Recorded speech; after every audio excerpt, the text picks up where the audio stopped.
सूचना व प्रसारण मंत्री अनुराग सिंह ठाकुर ने रोजगार मेले के बाद पत्रकारों से बातचीत में कहा कि प्रधानमंत्री नरेंद्र मोदी के नेतृत्व में केंद्र सरकार ने एक वर्ष में 10 लाख लोगों को सरकारी नौकरियां देने का लक्ष्य रखा है और अभी तक 3,60,000 युवाओं को नियुक्ति पत्र दे दिए गए हैं। इसके अलावा प्रधानमंत्री मुद्रा योजना और स्टार्टअप जैसी योजनाओं के माध्यम से भी युवाओं को रोजगार के अवसर मिल रहे हैं।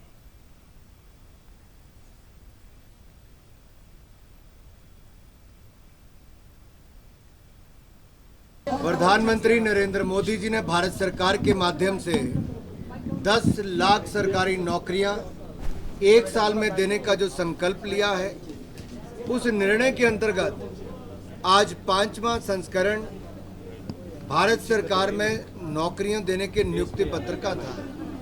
मुझे कहते हुए प्रसन्नता है कि पहले 4 संस्करणों में 2,88,000 युवाओं को अब तक रोजगार दिया जा चुका है और आज भी 71,000 के लगभग युवाओं को रोजगार दिए गए हैं जो सरकारी नौकरियां हैं। आज 5वें संस्करण के बाद लगभग 3,60,000 युवाओं को सरकारी नौकरी देने का काम पूरा हो चुका है।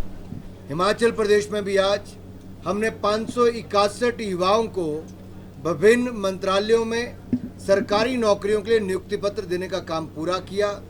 मैं धन्यवादी हूं प्रधानमंत्री नरेंद्र मोदी जी का कि युवाओं को सरकारी नौकरी के माध्यम से राष्ट्र निर्माण में लगाएंगे और युवाओं ने भी संकल्प लिया है कि राष्ट्र निर्माण में उनकी भूमिका न केवल एक सरकारी नौकर के रूप में होगी, एक रोजगार के रूप में, बल्कि वो अपनी ओर से भी देश के विभिन्न क्षेत्रों में व्यक्तिगत रूप से भी अपना योगदान देंगे। मिशन कर्मयोगी में iGOT के माध्यम से वो अपना समय समय पर प्रशिक्षण और अपग्रेड भी करते रहेंगे। यही नहीं, भारत को विकसित भारत बनाने के लिए हम सब एकजुट होकर अमृत काल से स्वर्णिम काल की इस यात्रा में इकट्ठे मिलकर लगेंगे, प्रयास करेंगे और समय से पहले विकसित भारत का निर्माण करेंगे। मुद्रा योजना में भी करोड़ों लोगों को बैंकों से पैसा मिलकर रोजगार के अवसर मिले। स्वनिधि योजना में भी 40 लाख से ज़्यादा रेहड़ी पटरी वालों को 10-10 हज़ार रुपये, अब तो कईयों को 50-50 हज़ार रुपये तक की सुविधा भी मिली है और इंटरेस्ट सब्वेंशन भी मिली है। इसी तरह से ही स्टार्टअप्स हो या स्टैंड अप इंडिया के माध्यम से हो, लोगों के लिए उद्यमी बनने का अवसर और उसके माध्यम से बाकियों को रोजगार देने के अवसर भी मिले। अगर EPFO का डेटा देखा जाए तो 4.5 करोड़ से ज़्यादा नए लोगों का ऑर्गेनाइज्ड सेक्टर में आज रोजगार मिले हैं। यह अपने आप में पिछले कुछ सालों में बहुत बड़ी उपलब्धि है। मुझे पूर्ण विश्वास है जिस तरह से विदेशी पूंजी निवेश भारत में आ रहा है और भारत सरकार ने भी कैपिटल इन्वेस्टमेंट 10 लाख करोड़ रुपए की है, इससे पता चलता है कि रोजगार के अवसर और उत्पन्न होंगे।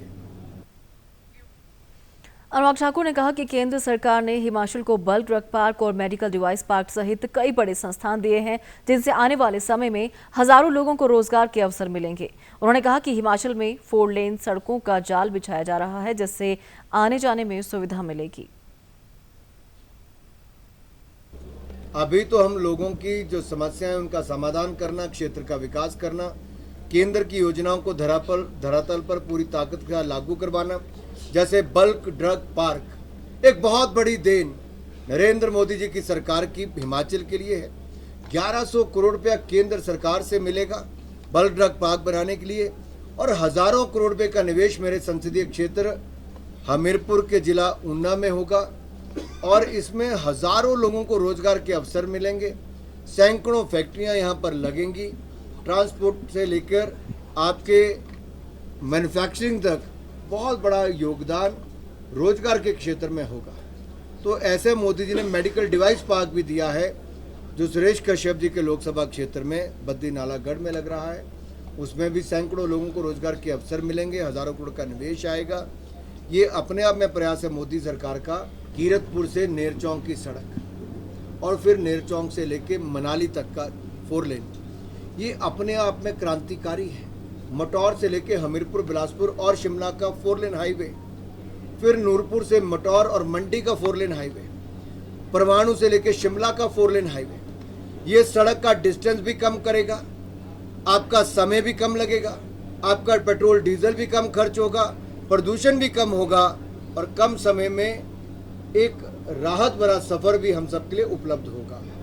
ये इन्वेस्टमेंट भी है और इंफ्रास्ट्रक्चर भी बन रहा है और हमारे लिए सुविधाओं का निर्माण भी हो रहा है।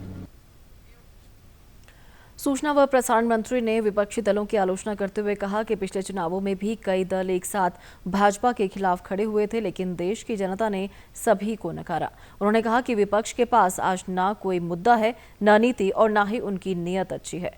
अनुराग ठाकुर ने दावा किया कि अगले वर्ष होने वाली लोकसभा चुनाव में भाजपा 300 से अधिक सीटें जीतेगी।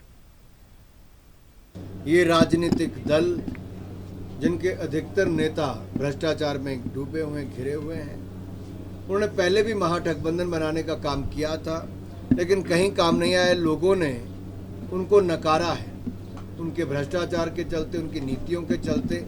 न इनका नेता है, न नीति है, न नीयत है। तो जब एक प्लेटफॉर्म पर भी सब आकर इकट्ठे होते हैं, तब भी म्यूजिकल चेयर की तरह सब प्रधानमंत्री की कुर्सी की ओर नज़र रखते हैं, लेकिन मिलती किसी को नहीं है। क्योंकि जनता ने देखा है कि जो व्यक्ति 22 सालों में ना थका, ना रुका, ना जिसने अपने लिए कोई छुट्टी ली, जो देश के लिए समर्पित रहा, वो नरेंद्र मोदी जी लोगों को 24 में देश के प्रधानमंत्री के रूप में नजर आते हैं। और पिछली बार भी 300 पार थी, अगली बार भी जनता के आशीर्वाद से 300 पार हो। पाकिस्तान की स्थिति पर अनुराग ठाकुर ने कहा कि वहां हालात बेहतर नहीं हैं और पाकिस्तान को सबसे पहले आतंकवाद को खत्म करना होगा। उन्होंने कहा कि पड़ोसी देश से भारत में आतंकवादी गतिविधियां चलाई जाती हैं और पाकिस्तान को उस पर रोक लगानी होगी। हम नहीं चाहते हमारा पड़ोसी मुल्क कोई भी फेल्ड स्टेट हो। कोई नहीं चाहता वहां पर गलत हाथों में सत्ता जाए, लेकिन हम इतना जरूर चाहते हैं कि वो आतंकवाद की घटनाओं को अंजाम देना भारत में बंद करें। कोई भी वहां पर सत्ता में हो, उनका कोई हक नहीं कि भारत में आतंकवाद को बढ़ावा दें। पाकिस्तान ने जो दूसरी जगह बोया, उसका खामियाजा खुद को भुगतना पड़ रहा है। ऐसे हालात पाकिस्तान के बड़े हैं जो बद से बदतर हो रहे हैं। मैं इतना ही कहूँगा कि वहाँ जो भी सत्ता में हो, वो कम से कम आतंकवाद के खिलाफ खड़ा प्रहार करे, तभी रिश्ते बेहतर हो पाएंगे।